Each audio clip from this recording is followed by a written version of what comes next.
حاصل کر سکیں گے.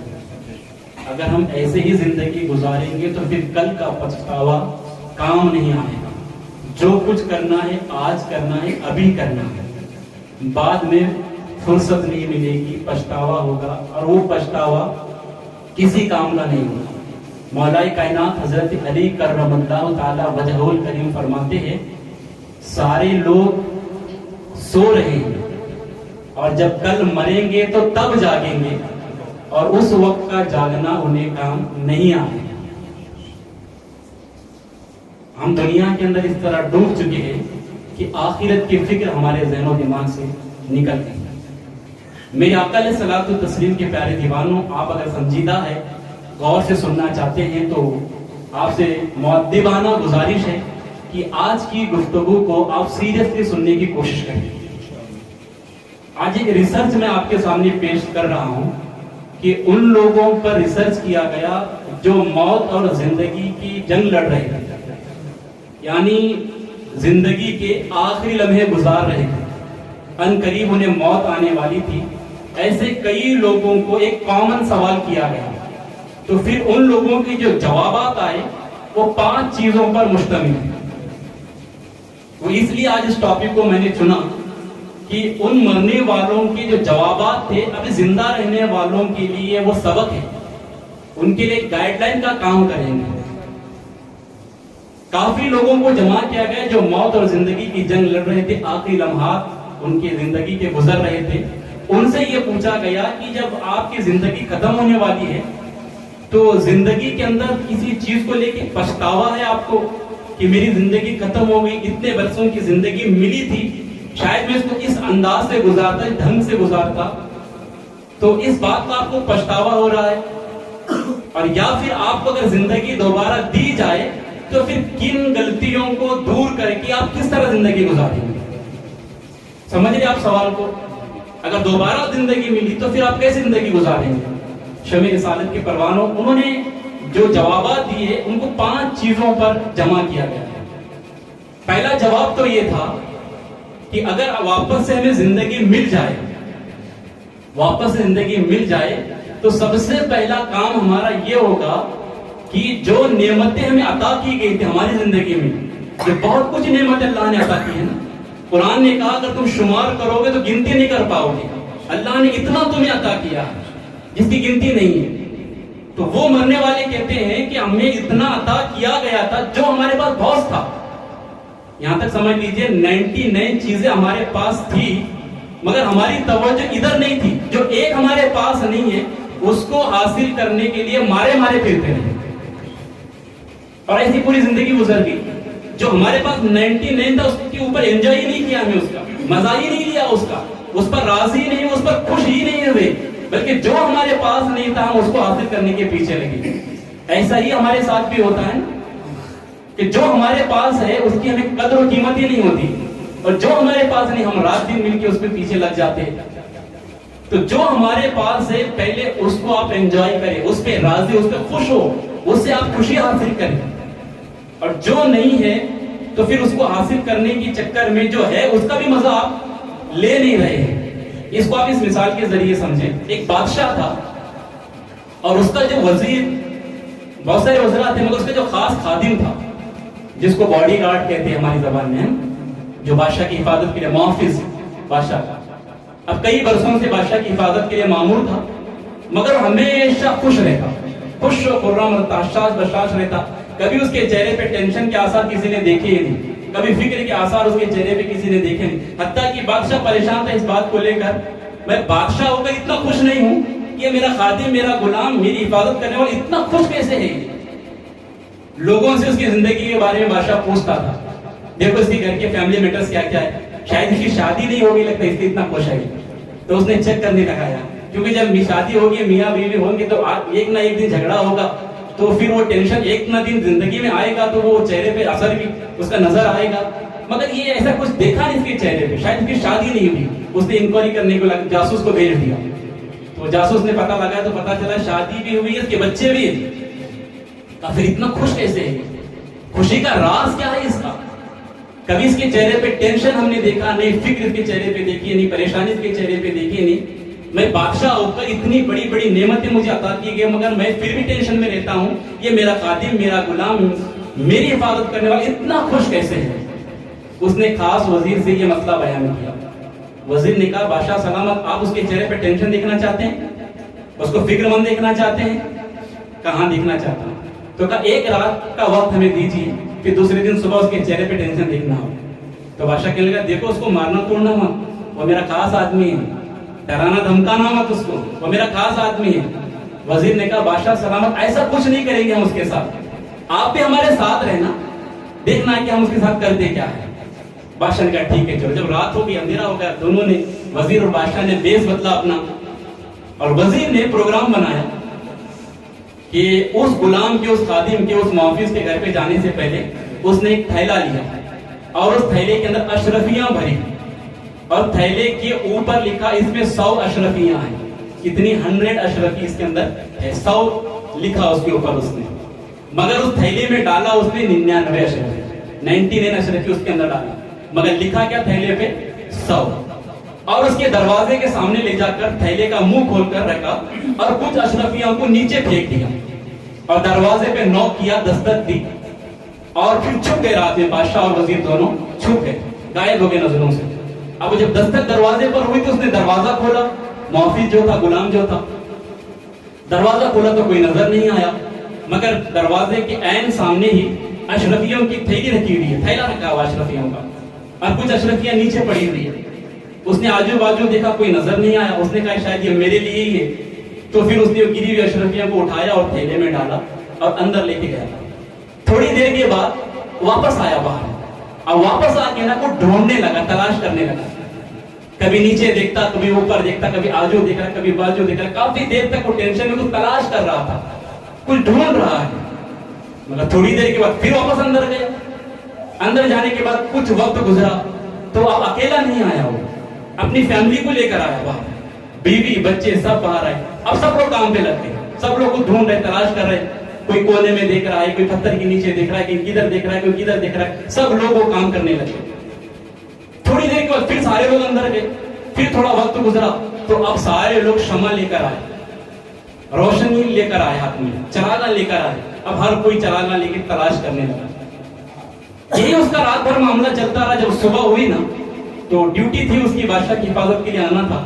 جب وہ صبح آیا نا تو اس کی آنکھیں موٹی موٹی ہو چکی تھی، چہرہ اترا ہوا تھا، ٹینشن میں تھا۔ بادشاہ نے پہلی مرتبہ اس شخص کو ٹینشن میں دیکھا، فکر میں دیکھا بادشاہ نے اس کو۔ بادشاہ نے کہا زندگی میں کبھی میں نے تجھے ٹینشن میں نہیں دیکھا، یہ آج تیری آنکھیں اتنی موٹی موٹی کیوں لگ رہی ہے؟ آج تیرا چہرہ اترا اترا کیوں لگ رہا ہے؟ کون سی مصیبت تجھ پہ آ پڑی؟ اتنی فکر مند تو کیوں نظر آ رہا ہے؟ اس خادم نے، اس غلام نے، اس محافظ نے کہا کہ بادشاہ سلامت کیا بتاؤں، بڑا برا حال ہے۔ کہا کیا ہوا؟ دراصل بات یہ بادشاہ سلامت، کل رات میں کسی نے میرے دروازے کے سامنے اشرفیوں کا تھیلا لا کر رکھ دیا۔ کہا ماشاءاللہ بہت اچھی بات ہے۔ کا مسئلہ یہ ہے کہ اس اشرفیوں کے تھیلی پر ہے نا 100 لکھا ہوا تھا، یعنی اس کے اندر 100 اشرفیاں ہیں، مگر جب میں نے اسے اندر لے جا کر گنا تو وہ 99 تھے، 99 تھے، ایک کم تھی۔ تو پھر کیا ہوا؟ پھر میں باہر آیا، تلاش کرتا رہا، تلاش کرتا، مجھے ملی نہیں، اور پھر میری فیملی کو لے کر آیا، پھر واپس اندر جا کے گننے لگ جاتا میں، کہیں میرے گننے میں غلطی تو نہیں ہوئی، پھر واپس دوبارہ گننے لگتا، پھر وہ 99 ہوتے، پھر واپس فیملی کو لے کے، پھر رات بھر چیک کیا، پھر بھی وہ کوئی اشرفی ملی نہیں، پھر واپس جا کے یہ کر گنتا رہا، کہیں میرے گننے میں غلطی نہ ہو گئی ہو۔ اسی طرح میری پوری رات گزر گئی، نہ وہ اشرفی ملی، نہ مجھے رات میں نیند کرنے کا موقع ملا۔ اسی فکر میں آپ کے یہاں ڈیوٹی کا وقت ہو گیا تو میں آیا ہوں، اس لیے نیند نہ کرنے کی وجہ سے آنکھیں بھی موٹی موٹی ہو گئی ہے، اور پھر مجھے یہ اشرفی نہیں ملی، اس کی فکر بھی ہو رہی ہے۔ بادشاہ نے کہا بے وقوف، 99 اشرفیاں تجھے مل چکی تھی، اس کا مزہ لیتا۔ 99 اشرفیاں بغیر بولے ہوئے، بغیر محنت کے ملی تھی، اس کا مزہ لیتا، ایک کے پیچھے پڑ کے پوری اس کا مزہ خراب کر دیا تم نے۔ تو بس ایسے ہی ہمارے ساتھ ہوتا ہے، اللہ نے بہت نعمت عطا فرما دی، آپ گن نہیں سکتے ہیں، مگر ان کا اللہ کا شکر ادا کرنا چھوڑ کر جو ہمارے پاس نہیں، ہم اس کی تلاش میں، جس کا مزہ لینا تھا اس کو چھوڑ کر اس کی تلاش میں اپنی زندگی میں ویسٹ کر رہے ہیں۔ وہ مرنے والے نے یہی کہا تھا کہ جو دی گئی تھی نعمتیں ہم نے اس کو انجوائے نہیں کیا، اس کا مزہ نہیں لیا، اس پہ خوش نہیں ہوئے ہم، جو ہمارے پاس نہیں تھا اس کو حاصل کرنے کے لیے مارے مارے پھرتے رہے ہیں۔ اسی لیے واصف نے بڑی پیاری بات کہی تھی کہ جو تمہارے پاس ہے اسے پسند کر لو، جو تمہارے پاس ہے نا اسے پسند کر لو، اور جو تمہارے پاس نہیں اس کو حاصل کر لو۔ تو یہ ہماری کوتاہی ہے کہ جو نعمت اللہ نے خوب عطا کی ہم اس کو چھوڑ دیں۔ کسی نے 2 ویلر لے کر آیا نا، 4 ویلر والا بھی جلنے لگا، اتنی اچھی گاڑی اس کے پاس آئی کہاں سے؟ وہ دلی میں کوڑنے لگا، وہ آگے جانے سے پہلے اس کا ٹائر پھٹ جائے، اس کی گاڑی کا ایوریج کم دینے لگے، اس کا فلاں ایسا ہو جائے، فلاں ایسا ہو جائے۔ اللہ نے تجھے اتنی بڑی نعمت دی، وہ تو 2 ویلر لے گا، تیرے پاس 4 ویلر ہے نا، اس کا انجوائے کر، اس کے مزے لے لے، تو خوش رہے گا، خرم رہے گا۔ اور دنیا کے حوالے سے خوش رہنا چاہتے ہو تو اپنے سے نیچے والے کو دیکھو، اور دین کے معاملے میں اپنے سے اوپر والے کو دیکھو۔ شیخ سعدی علیہ رحمہ جامع مسجد میں چلے گئے ایک مرتبہ، وقت کے بڑے امام، نماز پڑھ کے واپس آنے لگے نا، چپل چوری ہو گیا۔ یہ آج کل ہی چپل چوری نہیں ہوتی، پہلے سے یہ معاملہ چالو ہو گیا، جوتے چوری ہو گئے، آپ کے نالین چوری ہو گئے۔ تو حالت ایسی تھی کہ آپ کے پاس رقم بھی نہیں تھی کہ نئی جوتی خریدے، اب ننگے پیر چلنے لگے نا۔ تو سوچنے لگے کہ تو اتنا وقت کا امام، اتنا بڑا امام ہے، اور تیرے پاس جوتی خریدنے کے لیے پیسے بھی نہیں۔ وہ اپنے آپ کو کوسنے لگے، کچھ ہی قدم آگے بڑھے تھے، کیا دیکھتے ہیں کہ جامع مسجد کے راستے پر ایک ایسا شخص بیٹھا ہوا ہے کہ جس کے دونوں پیر ہی نہیں ہیں۔ فوراً سجدے میں گئے، رب کے بارے میں، کیا مالک تیرا شکر ہے، آج جوتے گئے کل آئیں گے اور بھی خرید دوں گا، مگر پیر ہی نہ ہوتے تو جوتے کس کام ہے۔ اس لیے جو غم تھا وہ خوشی میں تبدیل ہو گئے۔ اس لیے اپنے پاس جو ہے نا اس کو انجوائے کریں، اس پہ راضی ہو۔ ایک بزرگ فرماتے، آپ یہ جاننا چاہتے ہیں کہ اللہ آپ سے راضی ہے یا نہیں ہے، تو کب راضی ہوگا، اللہ کیسے پتا چلے گا آپ کو؟ تو فرمایا کہ بیٹا جس وقت تو اللہ سے راضی ہوگا اللہ اسی وقت اس سے راضی ہوگا۔ پہلے یہ دیکھ تو اللہ سے راضی ہے کیا نہیں ہے۔ تجھے تو یہ فکر پڑی ہوئی ہے کہ میرے پاس اتنی کم دولت ہے، اس کو فلاں کو اتنی کیسے، میرے پاس ایک ہی گاڑی اس کو 2 گاڑیاں کیسے۔ تو اللہ کے دینے پر، اللہ کے تقسیم پر تو راضی نہیں ہے، اللہ کے تقسیم پر تو راضی ہو، بلکہ اللہ کے تھوڑے دینے پر تو راضی ہو، اللہ تیرے تھوڑے عملوں میں راضی ہو جائے۔ تو یہ پہلی بات مرنے والوں نے بتائی۔ اور دوسری بات مرنے والوں نے یہ بتائی کہ جو ہمارے پاس وقت تھا نا، ہم نے اس کو ایسے ہی فالتو میں گزار دیا، ویسٹ گزار دیا۔ وقت کی ہمیں قدر نہ تھی، قیمت نہیں تھی، ایسے گپے شپے کرتے ہوئے، وٹوں پہ بیٹھتے ہوئے، چائے کی ٹپریوں پہ بیٹھتے ہوئے ہم نے وقت کو ایسا ضائع کر دیا کہ جو قیمتی وقت تھا وہ ہم نے اس کو غنیمت نہیں جانا۔ آج افسوس ہو رہا ہے کہ بہت سارا وقت تھا جس کو ہم نے ضائع کر دیا، اور اللہ نے امیر کو، غریب کو، سب کو ایک سا وقت عطا فرمایا ہے۔ ایسا نہیں ہوگا کہ غریب کی رات 12 گھنٹے کی ہو اور پھر امیر کی رات 20 گھنٹے کی ہوتی ہو۔ سب کو رات دن اللہ نے 24 گھنٹے جو دیے ہیں، جو ہم نے مقرر کیے ہیں، یہ 24 گھنٹے جو بنائے گئے، وہ امیر غریب کو ایک ساتھ دیے گئے، اللہ نے سب کو ایک ساتھ دیا ہوا۔ تو اس کو یوز کرنے والے کے اوپر ڈیپینڈ ہے۔ اگر ہم نے صحیح سے یوز نہ کیا تو پھر وہ پچھتاوا ہوگا اس کو، کہ اگر دوبارہ زندگی ہمیں مل گئی تو وہ مرنے والے کہتے ہیں کہ ہمیں وقت کو ضائع نہیں کریں گے، ہم اس وقت کو ہم اچھے سے یوز کریں گے، اچھے سے استعمال کریں گے۔ اللہ کے ذکر حدیث پاک میں بھی ہے نا، مرنے والے کو جب یہ پوچھا جائے گا کہ کیا تمنا رکھتے ہو، کہ ایک بار اللہ واپس دوبارہ ہمیں زندگی دے دے نا تو ہم ایک لمحہ بھی ضائع نہیں کریں گے، بس اللہ کے ذکر میں، اللہ کے سجدے میں گزار دیں گے، اس کو راضی کرنے کے لیے گزاریں گے، کیونکہ مرنے کے بعد اس کی اہمیت وقت کی سمجھ میں آئے گی۔ آج لے ان کی پناہ، آج مدد مانگ ان سے، پھر نہ مانیں گے قیامت میں اگر مان گیا۔ آج یہ وقت ہے، آج ہی مان گیا۔ وقت بڑا اہم ہے، قیمتی ہے۔ اس کے ذریعے ایک مثال کے ذریعے سن لیجیے، میں آپ کو یہ اپنی طرف سے مثال آپ کو بتا رہا ہوں۔ 3 دوست لوگ تھے، گھومنے کے لیے پلاننگ کری کہ چلو گھوم کے آتے ہیں، انڈیا چھوڑ کے باہر کنٹری میں چلے گئے، اور پھر انہوں نے ایک لاج بک کیا، کمرہ بک کیا، اور پھر وہاں پہ جو بلڈنگ تھی نا، وہ جن کو ملا روم، وہ 60ویں مالے پر ملا، 60 مالے پر، 60ویں مالے پر ان کو روم ملا۔ لفٹ تھی اور بٹن دبا دو تو ایک دم فر وہ سیدھا اوپر پہنچ جاتے تھے چند سیکنڈوں کے اندر۔ اس کی رفتار بڑی تیز تھی، کوئی محسوس نہیں ہوتا تھا انہیں، مگر ان کو ایک خواہش تھی نا کہ ہم اونچی بلڈنگوں میں، عمارتوں میں رہیں۔ چنانچہ تینوں دوست لوگوں نے وہاں پر بک کیا روم، اور اس میں قاعدہ تھا، قانون تھا کہ رات کے 10 بجے آپ انٹر ہونا ہے اس سوسائٹی کے اندر۔ اگر 10 کے بعد آئیں گے تو لفٹ بند رہے گی، 10 کے بعد آئیں گے آپ تو لفٹ بند رہے گی۔ پہلے دن تو ان لوگوں نے صحیح وقت پر پہنچے، گھوم کے جہاں پر ان کو انجوائے کرنا تھا، جدھر کھانا پینا تھا، دیکھنا تھا، سب کچھ کیے، گھومے، واپس آئے تو صحیح ٹائم پر آئے۔ جب دوسرا دن آیا نا تو تاخیر ہو گئی انہیں آنے میں، اور 10 سے زیادہ بج چکے تھے. تو ریسپشن پہ کاؤنٹر پہ جب پہنچے تو انہوں نے کہا کہ انہیں لفٹ بند ہو چکی ہے. یہ قاعدہ قانون ہے سب کے لیے ایک سا ہے. تو اب آپ کو سیڑھیوں سے چڑھ کے 60ویں مالے پہ جانا ہے. آپ اندازہ لگائیے، تصور کیجیے گا. ابھی تینوں بیٹھ کے حیران ہو گئے کہ 60ویں مالے پر سیڑھیاں چڑھنا کیسے کریں گے؟ ابھی جانا تو ہے ہمیں اوپر. اس سے ریکویسٹ کرے، اس نے کہا کوئی ریکویسٹ نہیں چلے گی، یہ ہمارے لیے قانون ہے. اگر میں کچھ ڈھیل دوں گا میرا جاب نکل جائے گا، میری روزی روٹی کے مسئلے ہوں گے، میں کچھ نہیں کر سکتا. اس نے معافی چاہی. اب یہ تینوں بیٹھ کے باتیں کریں. کہا کہ ایک نے کہا دیکھو ایسا کرتے ہیں کہ مجھے لطیفے چٹکلے جوکس مجھے بہت آتے ہیں. ایک نے کہا کہ میں جوک سناتے جاؤں گا، لطیفے سناتے جاؤں گا، چٹکلے سناؤں گا، بس یہ سنتے ہنستے 20 مالے تک ہم چڑھ سکتے ہیں. دوسرے نے کہا کہ 20 مالے کے بعد جو ہے نا میرے پاس کچھ سنجیدہ قسم کی، غمگین قسم کی سٹوریز ہے نا، کہانیاں ہیں، وہ میں 20 مالے چڑھے تک، 20ویں فلور کو چڑھے تک میں سنا سکتا ہوں، چڑھنے تک. یعنی اس طرح 40ویں فلور پہ ہم پہنچ جائیں گے. تیسرے نے کہا میرے پاس نہ جوک ہے، نہ سنجیدہ قسم کے سٹوریز ہے، کہانیاں وغیرہ بھی میرے پاس نہیں ہے، مگر اتنا ہے کہ جو میری زندگی گزری نا جس حال میں وہ اپنی زندگی بیان، آپ بیتی بیان کر سکتا ہوں. یہ طے ہو گیا. آپ جب چڑھنے لگے نا تو پہلے والے کا نمبر تھا، وہ کسی طرح اس نے جوکس وغیرہ سنا دیے، وہ ہنساتا رہا، یہ کرتے رہتا، لوٹ پوٹ ہوتے رہے ہنستے ہنستے. ان لوگوں نے کسی بھی طرح کر کے 20 مالے چڑھ گئے. جب 20 مالے چڑھے تو پھر دوسرے والے کی باری آئی. اب اس کو تھوڑا سا ایک دم سیڈ کہانیاں، دکھ بھری سٹوریز سنانی تھی. اب وہ سنانے لگا تو اب ان کی ہاتھ پیر کی طاقت بھی کم ہو چکی تھی. اسی طرح سنتے سنتے یہ لوگ 40ویں مالے تک بھی پہنچ گئے. اور جب تیسرے والے کی بات آئی نا تو وہ آپ بیتی بتان سنانے لگا. کاش کی مجھے یہ موقع ملا تھا، میں وقت کا ایسا استعمال کرتا، میری زندگی ان مرحلوں سے گزری، مجھے فلاں چیز کا قدر نہیں تھا، مجھے فلاں چیز کی قدر نہیں تھی، مجھے مطلب جو چیز ہمارے پاس ہوتی ہے تو وہ جانے کے بعد اس کی اہمیت پتہ چلتی ہے، وہ ساری چیزیں وہ اپنے آپ بیتی زندگی گزارنے لگا. جوں توں کر کے لڑتے پڑتے کسی بھی طرح کر کے آخر میں اپنے روم تک پہنچ گئے.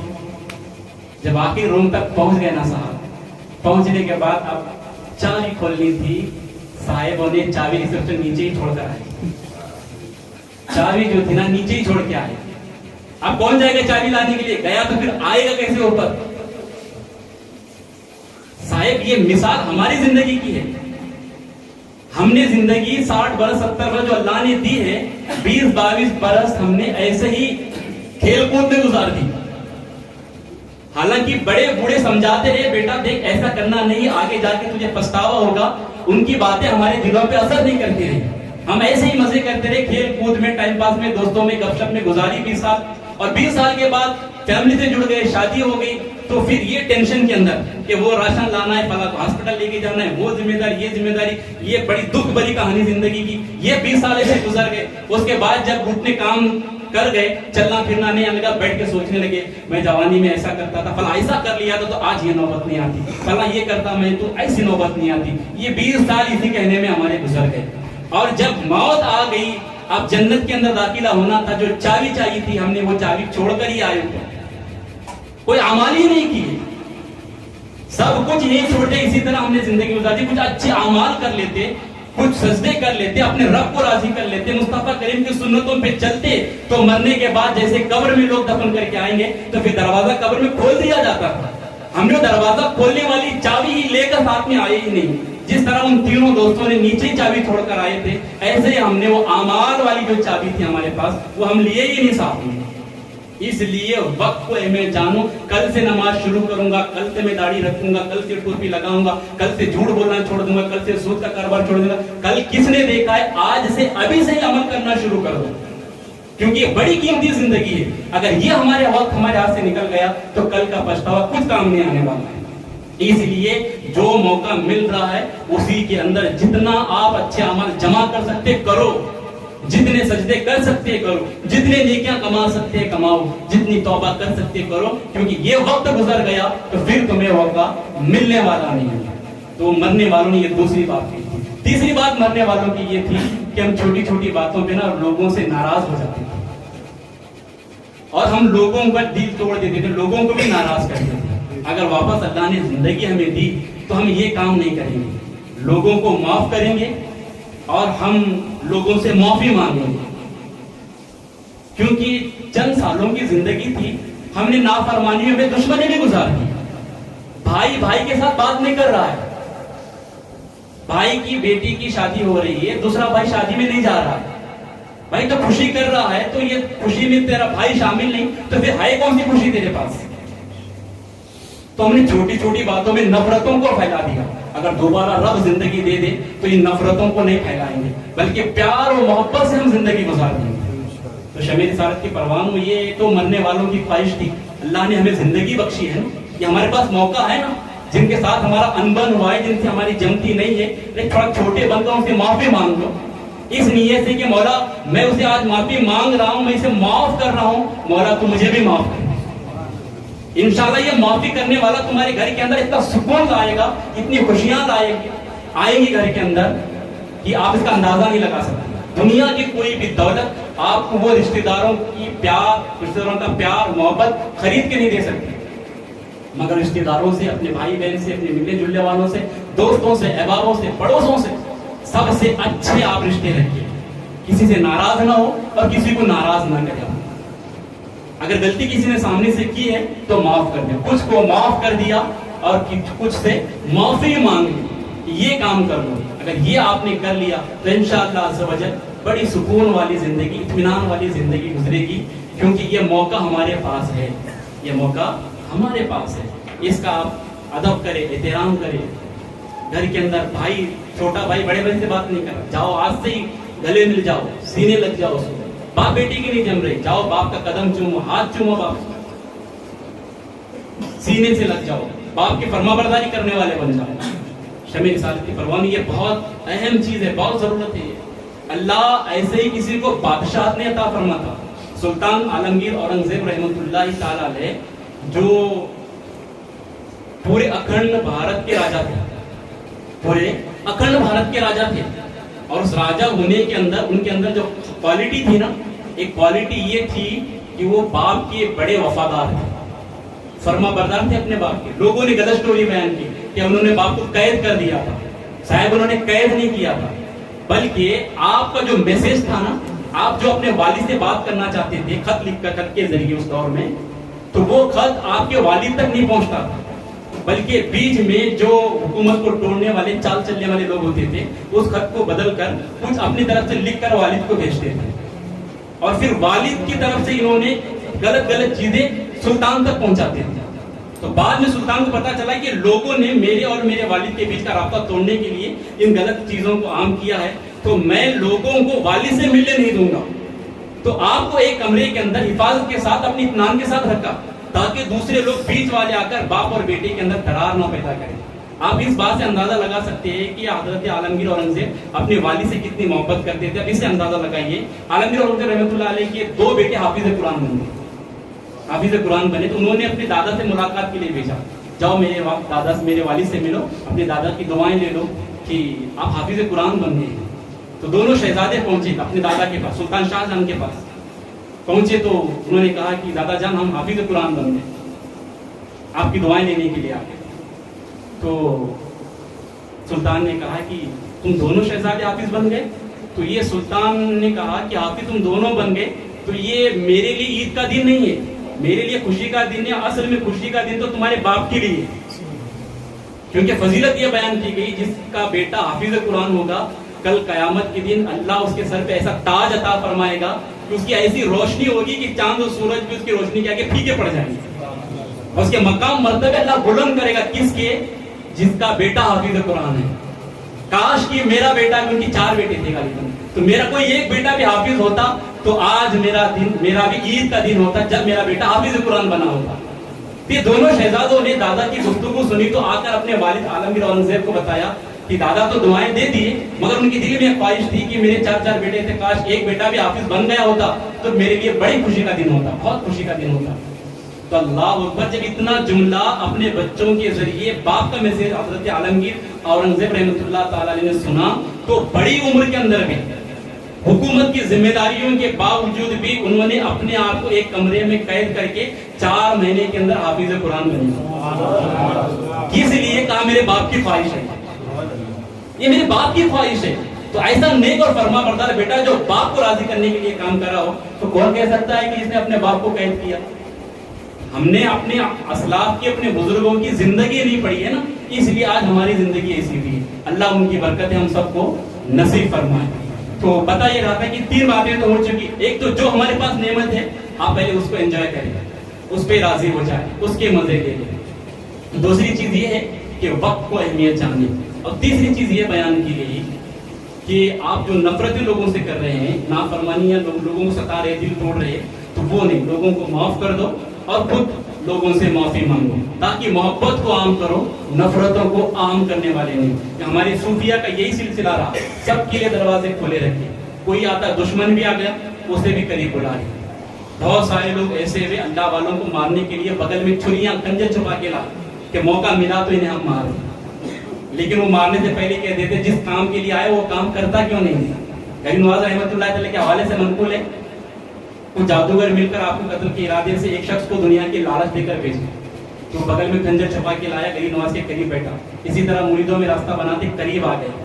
اب قریب تھا کہ وہاں پہ حملہ کرتا, مگر اس کی ہمت نہیں ہو رہی تھی کہ کیا کروں. تو غریب نواز نے اس کے اوپر نظر ڈال دی اور کہنے لگے کہ جس کام کے لیے وہ کام کرتا کیوں نہیں. وہ تھر تھر کانپنے لگا اور بغل سے چھری نیچے, خنجر جو تھا وہ نیچے گر گیا. قدموں میں پڑا, کہا سرکار معاف کر دیجیے, دنیا کی لالچ میں آپ کو مارنے کے لیے آیا. آپ نے اس کو معاف بھی کر دیا, بلکہ آپ نے ایسا اس کو فیضان دیا کہ وقت کا ولی بن گیا. ہاں, تو یہ اللہ والوں کی مار, جان لینے والے کو بھی جان بخش بھی دیتے ہیں اور اونچا مقام بھی عطا کر دیتے ہیں. تو یہ عادت ڈالیے, صفت ڈالیے, بڑے بن جائے, دل بڑا کیجیے, لوگوں کو معاف کرنے والے بنیے, محبت کو عام کرنے والے بنیے. اللہ تعالیٰ ہم سب کو عمل کی توفیق عطا فرمائے. یہ 3 چیزیں. چوتھی چیز یہ بیان کی گئی, چوتھی چیز یہ بیان کی گئی کہ دین جتنا پرانا ہے اتنا بہتر ہے. چاہے روز آپ نئے نئے کپڑے بدل دیں, مگر دین اور عقیدہ جو ہمارا ہوگا وہ پرانا ہی بہتر ہے. مرنے والوں نے یہ چوتھا جواب دیا تھا, ان کا یہی تھا کہ جیسا جیسا قیامت قریب آئے گی, نت نئے عقیدے لے کے لوگ دنیا میں آئیں گے, تو ان کے جھانسے میں آ کر ان کے لیٹسٹ باتوں کو سن کر دین سے پیچھے نہیں ہونا ہے, بلکہ لباس چاہے کتنا بھی نیا ہمیشہ پہن لو, مگر عقیدہ پرانا ہی رہے گا. کیونکہ جتنا پرانا عقیدہ رہے گا آپ اتنے قریب نبی کے پہنچیں گے.